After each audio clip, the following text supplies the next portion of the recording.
ವಿಠ್ಠಲ ರುಕ್ಮಾಯಿ ಜ್ಯೋತಿಷ್ಯಾಲಯಕ್ಕೆ ಸ್ವಾಗತ ಸುಸ್ವಾಗತ.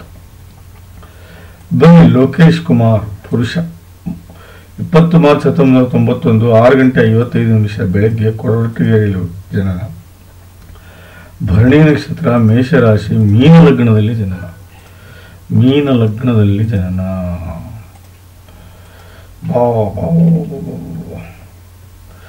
ವೈದ್ಯುತಿ, ನಿತ್ಯಯೋಗ. ಬನ್ನಿ, ಹಾಗಾದರೆ ಜಾತಕದಲ್ಲಿ ಏನಿದೆ ಏನಿಲ್ಲ ಎಂಬುದನ್ನು ಎಲ್ಲ ಸರಿಯಾಗಿ ತಿಳ್ಕೊಳ್ಳೋಣ. ಹೌದು, ಲಗ್ನದಲ್ಲಿ ಸೂರ್ಯ ನೋಡಿ.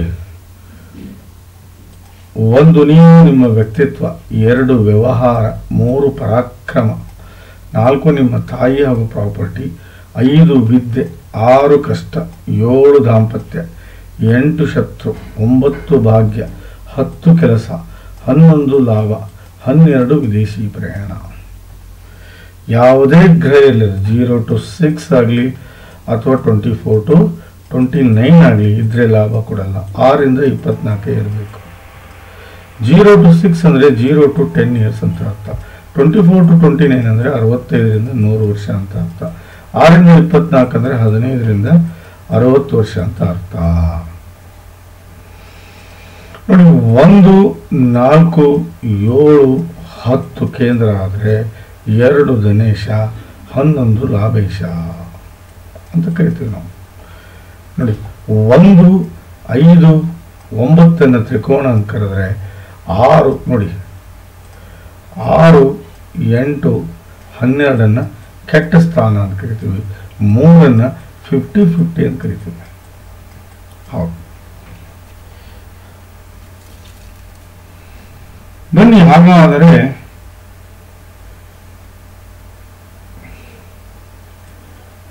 ಮೀನ ಲಗ್ನದ ಯೋಗಕಾರಕ ಗ್ರಹ ಯಾವ್ಯಾವು? 1ನೇದೇ ಗುರು,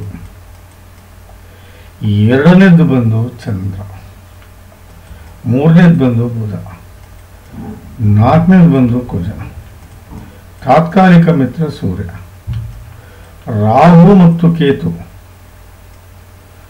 ಅತಿ ದೊಡ್ಡ ವಿರೋಧಿಗಳಾದರೆ ಅತಿ ದೊಡ್ಡ ವಿರೋಧಿ ಇನ್ನೊಬ್ಬನೇ ಯಾರು ಇಲ್ಲ, ಶುಕ್ರ ಹಾಗೂ ಶನಿ ಅತಿ ದೊಡ್ಡ ವಿರೋಧಿಗಳು. ಹೌದು, ನೋಡಿ, 1ನೇ ಭಾವದಲ್ಲಿ ನೋಡಿ ಏನಾಗಿದೆ ಅಂದ್ರೆ ಇಲ್ಲಿ ಬುಧ ನೀಚನಾಗಿದ್ದಾನೆ.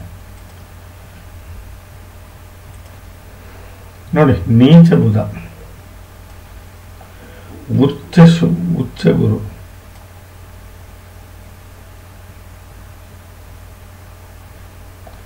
ಇಲ್ಲಿ ಅಸ್ತಂಗತ ಯಾರೂ ಇಲ್ಲ. ಹಾಗಾಗಿ ಚೆನ್ನಾಗಿದೆ ಜಾತಕ ಒಂದು ರೀತಿಲಿ. ಬಟ್ 7ನೇ ಭಾವದ ಸ್ವಾಮಿ ನೀಚ ಆಗಿದ್ದಕ್ಕೆ ಸ್ವಲ್ಪ ದಾಂಪತ್ಯದಲ್ಲಿ ತೊಂದರೆ ಬರ್ಬೋದೇನೋ ಅಂತ ನನ್ನ ಕಲ್ಪನೆ. ನೋಡಿ, ಸೂರ್ಯ, ದಯವಿಟ್ಟು 7 ಕ್ಯಾರೆಟ್ ಮಾಣಿಕ್ಯವನ್ನು ಹಾಕೊಳ್ಳಿ.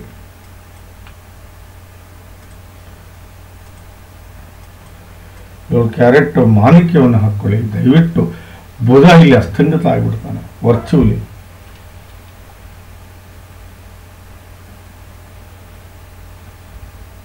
ಹೌದು, ನೋಡಿ, 1ನೇ ಭಾವದ ಫಲ ಬಹಳ ಚೆನ್ನಾಗಿ ಪಡ್ಕೊತೀರಿ.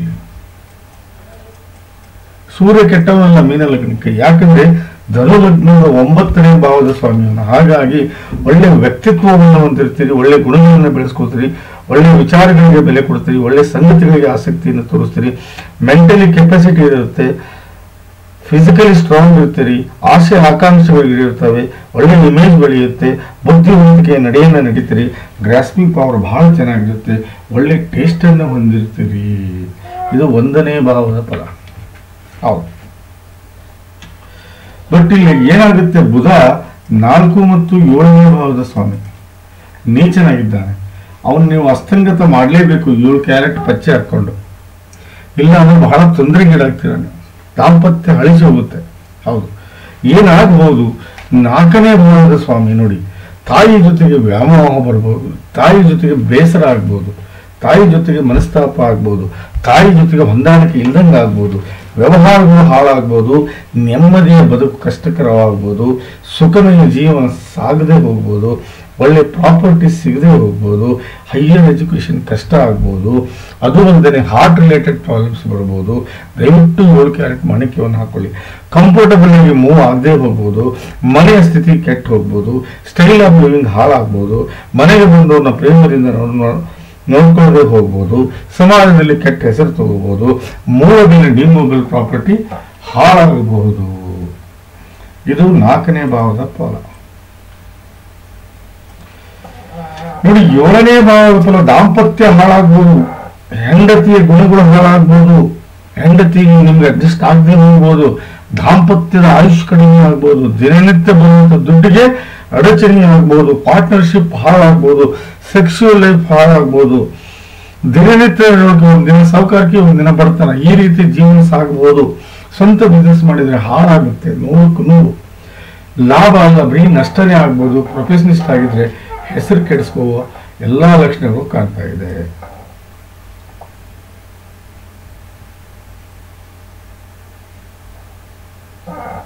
ನೋಡಿ, 4 ಮತ್ತು 7ನೇ ಭಾವದ ಫಲ ಅಷ್ಟು ಕೆಟ್ಟದಾಗಿದೆ.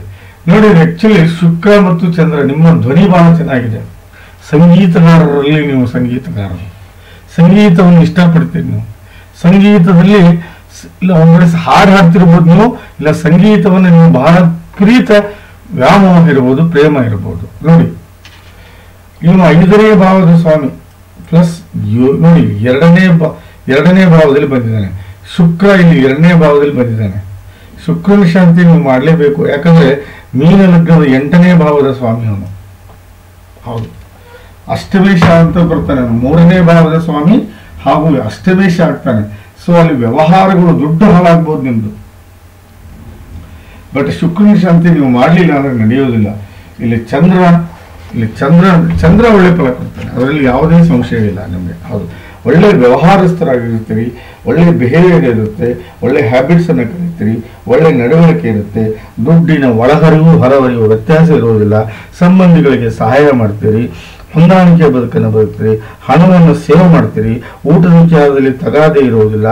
ಅದು ಅಲ್ಲದೆ ಪರಿವಾರದ ಸ್ಥಿತಿ ಎಷ್ಟೇ ಕೆಟ್ಟಿದ್ರು ಮೇಲೆ ಕೊಯ್ತೀರಿ, ಪರಿವಾರದ ಸ್ಥಿತಿಯು ಸುಧಾರಿಸ್ತೀರಿ, ಇನಿಷಿಯಲಿ ಒಳ್ಳೆ ಸ್ಟಡೀಸ್ ಮಾಡ್ತೀರಿ, ಮಾತಿನಲ್ಲಿ ವಚನತ್ವ ಹಾಗೂ ರೀತಿ ಇರುತ್ತೆ, ಮಾತಿನ ದಾಟಿ ಎಲ್ಲರಿಗೂ ಇಷ್ಟ ಆಗುವುದಂತಾನೆ ಸಂಸ್ಕಾರ ಹಾಗೂ ನೆಮ್ಮದಿಯ ಬದುಕನ್ನು ಬದುಕ್ತೀರಿ. ಇದು 2ನೇ ಭಾವದ ಫಲ. ಇದು ಬಟ್ ಇಲ್ಲಿ 5ನೇ ಭಾವದ ಫಲವನ್ನು ಅನುಭವಿಸ್ತೀರಿ ನೀವು. ಏನದು ನೋಡಿ, ಒಳ್ಳೆ ಎಜುಕೇಶನ್ ಇರುತ್ತೆ, ಒಳ್ಳೆ ದಾಂಪತ್ಯವನ್ನು ಪಡ್ಕೋತೀರಿ, ಒಳ್ಳೆ ಸೆಕ್ಸುವಲ್ ಲೈಫ್ ಎಂಜಾಯ್ ಮಾಡ್ತೀರಿ, ಹುಟ್ಟುವ ಮಕ್ಕಳು ಬಹಳ ಬುದ್ಧಿವಂತರಾಗಿರ್ತಾರೆ, ಒಳ್ಳೆ ಟ್ಯಾಲೆಂಟ್ ಇರುತ್ತೆ, ಒಳ್ಳೆ ಪಾಪ್ಯುಲಾರಿಟಿ ಇರುತ್ತೆ, ಪ್ರೇಮದಿಂದ ಜೀವನ ನಡೆಸ್ತೀರಿ, ಕಾಂಪಿಟೇಟಿವ್ ಎಕ್ಸಾಮ್ಸ್ ಪಾಸ್ ಆಗ್ತೀರಿ, ಸುಖ ಶಾಂತಿಯಿಂದ ನಡೀತೀರಿ, ಕಷ್ಟಗಳನ್ನು ಹೊಡೆದೋಡಿಸ್ತೀರಿ, ಸಾಧನೆಗೆ ದಾರಿ ಮಾಡ್ಕೋತೀರಿ, ಒಳ್ಳೆ ಗುಣಗಳನ್ನು ಬೆಳೆಸ್ಕೋತೀರಿ, ಒಳ್ಳೆ ಪಬ್ಲಿಕ್ ಇಮೇಜ್ ಅನ್ನ ನೀವು ಮಾಡ್ತೀರಿ.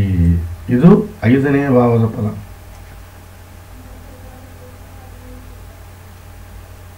ಬಟ್ ಇಲ್ಲಿ ಶುಕ್ರ ಶಾಂತಿ ಆಗ್ಲಿಲ್ಲ ಅಂದ್ರೆ ನಡೆಯುವುದಿಲ್ಲ.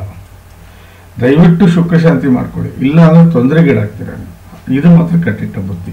ಹೌದು, ಇಲ್ಲಿ 7 ಕ್ಯಾರೆಟ್ ನೀವು ಇದನ್ನು ಹಾಕ್ಲೇಬೇಕು. ಏನು, ಮಾಣಿಕ್ಯ ಹಾಕ್ಲೇಬೇಕು. ಮಾಣಿಕ್ಯ ಹಾಕ್ಲಿಲ್ಲ ಅಂದ್ರೆ ನಡೆಯೋದಿಲ್ಲ. ದಾಂಪತ್ಯ ಕೆಡುವ ಎಲ್ಲಾ ಲಕ್ಷಣಗಳು ಕಾಣ್ತವೆ. ಕುಜ ನೋಡಿ,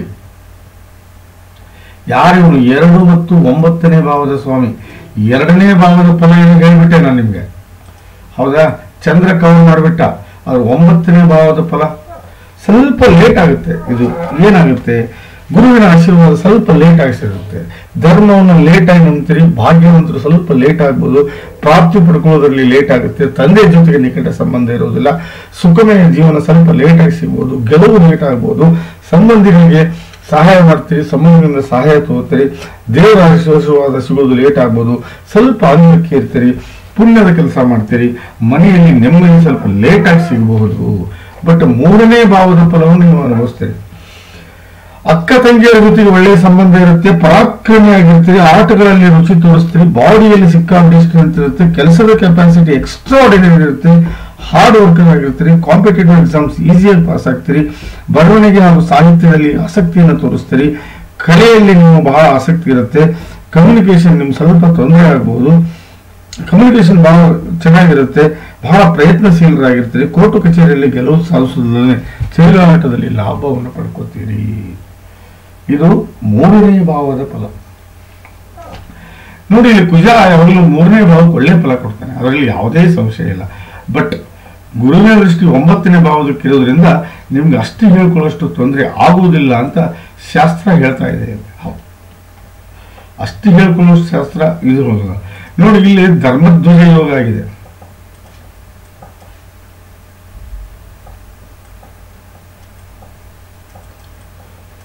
ಧರ್ಮಧ್ವಜ ಯೋಗ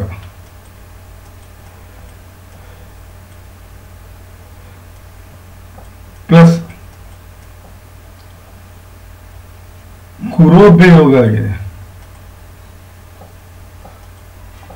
ಇಲ್ಲಿ 1 ಮತ್ತು 10ನೇ ಭಾವದ ಫಲವನ್ನು ಪಡ್ಕೊಳ್ತೀರಿ ನೀವು. ಬಟ್ ಆಲ್ರೆಡಿ 1ನೇ ಭಾವದ ಫಲ ಸೂರ್ಯ ಕವರ್ ಮಾಡಿಬಿಟ್ಟ ನಿಮ್ದು. ಬಟ್ 10ನೇ ಭಾವದ ಫಲವನ್ನ ನೋಡಿ, ನೀವು ಮಾಡುವಂತ ಕೆಲಸ ಬಹಳ ಚೆನ್ನಾಗಿರುತ್ತೆ, ಕೆಲಸದ ವಿಧಾನ ಚೆನ್ನಾಗಿರುತ್ತೆ, ಕೆಲಸದಲ್ಲಿ ಗೆಲುವನ್ನು ಸಾಧಿಸ್ತೀರಿ, ಕೆಲಸದಲ್ಲಿ ಗಳಿಕೆಯನ್ನು ಕಾಣ್ತೀರಿ, ತಂದೆಯ ಜೊತೆಗೆ ನಿಕಟ ಸಂಬಂಧ ಇರುತ್ತೆ, ಮಾನ ಪ್ರತಿಷ್ಠೆ, ಸ್ಥಾನ ಮಾನ ಸಂಪತ್ತು ಐಶ್ವರ್ಯ ಕೀರ್ತಿಯನ್ನು ಗಳಿಸ್ತೀರಿ ಅಂತ ಹೇಳಿ ಶಾಸ್ತ್ರ ಹೇಳ್ತಾ ಇದೆ. 10ನೇ ಭಾವದ ಫಲ.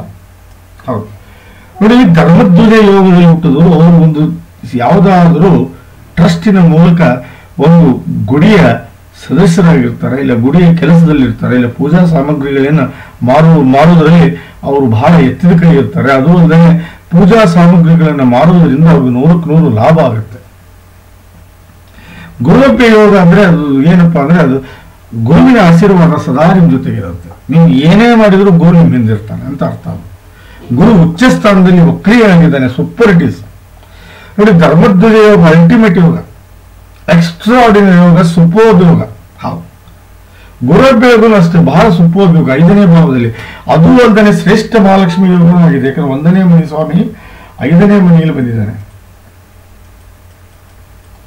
ಶ್ರೇಷ್ಠ ಮಹಾಲಕ್ಷ್ಮಿ ಯೋಗದಲ್ಲಿ ದಾಂಪತ್ಯ ಸಂಪತ್ತು ಐಶ್ವರ್ಯ ದಾಂಪತ್ಯ ವಿದ್ಯೆ ಕಟ್ಟಿಟ್ಟ ಬುತ್ತಿ ಅಂತ ಹೇಳ್ತೀವಿ. ಶ್ರೇಷ್ಠ ಮಹಾಲಕ್ಷ್ಮಿ ಯೋಗದಲ್ಲಿ ಸಂಪತ್ತು ಐಶ್ವರ್ಯ ದಾಂಪತ್ಯ ವಿದ್ಯೆ ಕಟ್ಟಿಟ್ಟ ಬುತ್ತಿ. ಗುರುವಭ್ಯ ಯೋಗದಲ್ಲಿ ಗುರುವಿನ ಆಶೀರ್ವಾದ ಸದಾ ನಿಮ್ಮ ಜೊತೆಗಿರುತ್ತೆ. ಧರ್ಮಧ್ವಜ ಯೋಗದಲ್ಲಿ ದಾನ ಧರ್ಮ ಹಾಗೂ ಪರೋಪಕಾರವನ್ನು ಮಾಡುವಂತ ಯೋಗ ಅಂತ ಹೇಳ್ತೀವಿ ನಾವು. ನೀವು ದಾನ ಧರ್ಮ ಪರೋಪಕಾರ, ಹೌದು, ಧರ್ಮದ ಕೆಲಸಗಳಲ್ಲಿ ನಿಮ್ಮನ್ನು ನೀವು ತೊಡಗಿಸ್ಕೊಂತೀರಿ ಅಂತ ಅರ್ಥ. ನೋಡಿ, ಯಾರ ಜಾತಕದಲ್ಲಿ ಧರ್ಮಧ್ವಜ ಯೋಗ ಆಗುತ್ತೋ ಅವ್ರಿಗೆ ಒಳ್ಳೆ ತಂದೆ ತಾಯಿ ಅಣ್ಣ ತಮ್ಮ ಅಕ್ಕ ತಂಗಿ ಯಶಸ್ಸು ಆರೋಗ್ಯ ಐಶ್ವರ್ಯ ಕೀರ್ತಿ ಸಕಲ ಸಮರ್ಪಕ ಸಂಪೂರ್ಣ ಫಲವನ್ನು ಅನುಭವಿಸ್ತೀರಿ. ನೋಡಿ, ಒಳ್ಳೆ ಸಂಪತ್ತು, ಒಳ್ಳೆ ಐಶ್ವರ್ಯ, ಒಳ್ಳೆ ಪ್ರಾಪರ್ಟಿ, ಒಳ್ಳೆ ಜ್ಞಾನ ವಿದ್ಯೆ ಬುದ್ಧಿ, ಒಳ್ಳೆ ದಾಂಪತ್ಯ, ಒಳ್ಳೆ ಗಂಡ ಮಕ್ಕಳು, ಯಶಸ್ಸು ಕೀರ್ತಿ ಸಾಧನೆ, ಸಮರ್ಥ ಮಾನಸಿಕ ಹಾಗೂ ದೈಹಿಕ ಶಕ್ತಿ, ಸಾಮಾಜಿಕ ಹಾಗೂ ಧಾರ್ಮಿಕ ಮುಖ್ಯ ಕೆಲಸಗಳು, ಮಾನ ಪ್ರತಿಷ್ಠೆ, ಸ್ಥಾನ ಮಾನ ಯಶಸ್ಸು ಕೀರ್ತಿ ಆರೋಗ್ಯ ಆಯುಷ್ಯವನ್ನು ಪಡ್ಕೊಂಡು ಬಹಳ ಸುಖಮಯ ಜೀವನವನ್ನು ಸಾಗಿಸ್ತೀರಿ, ಬಹಳ ಎತ್ತರ ಮಟ್ಟಿಗೆ ಬೆಳಿತೀರಿ ಅಂತ ಶಾಸ್ತ್ರ ಹೇಳ್ತಾ ಇದೆ. ಹೌದು, ಬಟ್ ಇಲ್ಲಿ ಶನಿ ಜೊತೆಗೆ ರಾಹು ತನ್ನ ಸ್ವಂತ ಮನೆಯಲ್ಲಿ ಬಂದಿದ್ದಾನೆ, ಏನು ತೊಂದರೆ ಇಲ್ಲ. ಇಲ್ಲಿ ಮಾಡಬೇಕಾಗಿದ್ದು ನೀವು ಶುಕ್ರ ಶಾಂತಿ ಹಾಗೂ ಬುಧ ಶಾಂತಿ ಮಾಡಬೇಕು. ಹೌದು, ಇಲ್ಲ 7 ಕ್ಯಾರೆಟ್ ಮಾಣಿಕ್ಯ ಹಾಕ್ಲೇಬೇಕು. ನೀವು ಮಾಣಿಕ್ಯ ಹಾಕ್ಲಿಲ್ಲ ಅಂದ್ರೆ ಇಲ್ಲವಾರು ತೊಂದರೆಯನ್ನು ಅನುಭವಿಸ್ತೀರಿ. ಇದು ಮಾತ್ರ ಕಟ್ಟಿಟ್ಟ ಬುದ್ಧಿ. ಹೌದು, ನನ್ನ ಹತ್ರ ಸಿಗುತ್ತೆ, ನಾನು 9 ದಿನ ಜಪ ಮಾಡಿ ಪೂಜೆ ಮಾಡಿ ಕಳಿಸ್ತೀನಿ ನಿಮಗೆ.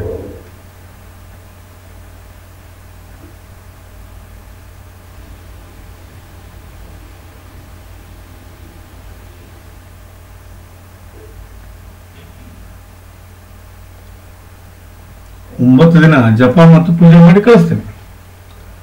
ಶನಿ ಸ್ವಂತ ಮನೆಯಲ್ಲಿರೋದ್ರಿಂದ ಯಾವುದೇ ತೊಂದರೆ ಇಲ್ಲ, ಯಾಕಂದ್ರೆ ಲಾಭದಲ್ಲೇ ಇದ್ದಾನೆ. ನೋಡಿ, ಗುರು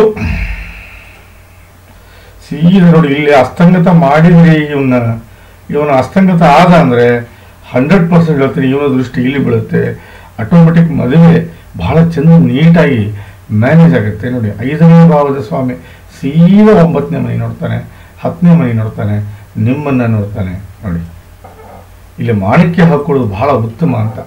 5ರಲ್ಲಿ ಒಳ್ಳೆಯ ಜೀವನ, ಒಳ್ಳೆ ನೀತಿಯಿಂದ ಬದುಕು, 9ರಲ್ಲಿ ಒಳ್ಳೆ ಫ್ಯೂಚರು, 11ರಲ್ಲಿ ಲಾಭ, 1ರಲ್ಲಿ ವ್ಯಕ್ತಿತ್ವ ವಿಕಸನ. ಹೌದು, ಬಹಳ ದೊಡ್ಡ ವ್ಯಕ್ತಿತ್ವವನ್ನು ಹೊಂದ್ತೀರಿ ನೀವು ಅಂತ ಅರ್ಥ.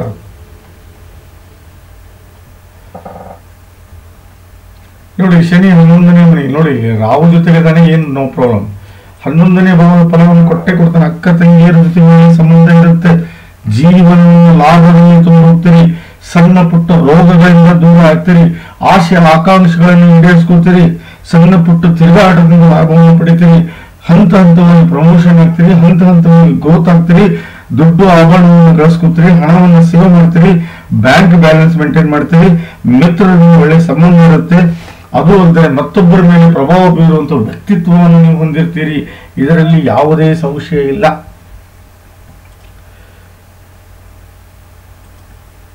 ಶುಕ್ರ ಶಾಂತಿ ಆಗ್ಬೇಕು, ಬುಧ ಶಾಂತಿ ಆಗ್ಬೇಕು, 7 ಕ್ಯಾರೆಟ್ ಮಾಣಿಕ್ಯ ಹಾಕೋಬೇಕು. ನನ್ನ ಹತ್ರ ಸಿಗುತ್ತೆ, ದಯವಿಟ್ಟು ಬನ್ನಿ. ನೋಡಿ ಶನಿ ನೀಚನಾಗಿದ್ದಾನೆ. ಯಾರು? 5ನೇ ಭಾವದ ಸ್ವಾಮಿ 7ರಲ್ಲಿ ನೀಚನಾಗಿದ್ದಾನೆ. ಮಾಂಗಲ್ಯ ದೋಷ ಬರ್ತಾ ಇದೆ ಜಾತಕದಲ್ಲಿ. ಬುಧ 4ನೇ ಮನೆಯಲ್ಲಿ 9ನೇ ಮನೆಯಲ್ಲಿದ್ದಾನೆ, 1ನೇ ಮನೆ ಸ್ವಾಮಿ ಶುಕ್ರ ಇಲ್ಲಿದ್ದಾನೆ.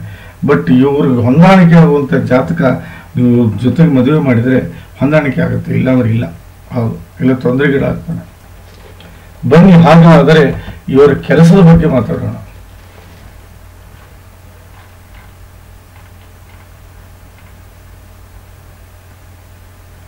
No problem. ನೋಡಿ ಬುಧ ಶುಕ್ರ ಗುರು ಎಲ್ಲರೂ 4ನೇ ಭಾವದಲ್ಲಿದ್ದಾರೆ. ಕೆಲಸಕ್ಕೇನು ತೊಂದರೆ ಇಲ್ಲ, ಹಣ ಆಗಲಿ ದುಡ್ಡಿಗಾಗಲಿ ಯಾವುದೇ ತೊಂದರೆ ಇಲ್ಲ. ಇಲ್ಲಿ ಯಾವುದೇ ಕಾರಣಕ್ಕೂ ಇಲ್ಲಿ ತೊಂದರೆ ಬರ್ತಾ ಇಲ್ಲ. ಸೊ ಬನ್ನಿ, ಹಾಗಾದರೆ ಯಾವ ದಶೆಯಲ್ಲಿದ್ದಾನೆ ನೋಡೋಣ. ಬನ್ನಿ.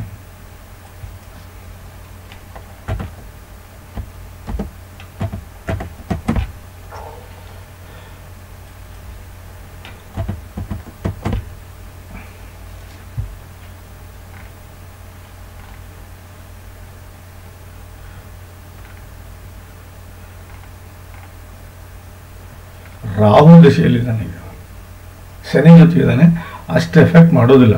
ಬಟ್ ನಿಮ್ಮ ಮಗುವಿನ ಜಾತಕದ ಬಗ್ಗೆ ನಾನು ನೋಡಿ ಏನಾಗಿದೆ ಅಂದರೆ 1ನೇ ಭಾವ ಓಕೆ, 2ನೇ ಭಾವ ಓಕೆ, 3ನೇ ಭಾವ ಓಕೆ, 4ನೇ ಭಾವ ಕೆಟ್ಟಿದೆ, 5ನೇ ಭಾವ ಓಕೆ, 6ನೇ ಭಾವ ಓಕೆ, 7ನೇ ಭಾವ ಕೆಟ್ಟಿದೆ, 8ನೇ ಭಾವ ಓಕೆ, 9ನೇ ಭಾವನೂ ಓಕೆ, ಯಾಕಂದರೆ ಗುರುವಿನ ದೃಷ್ಟಿ ಇದೆ.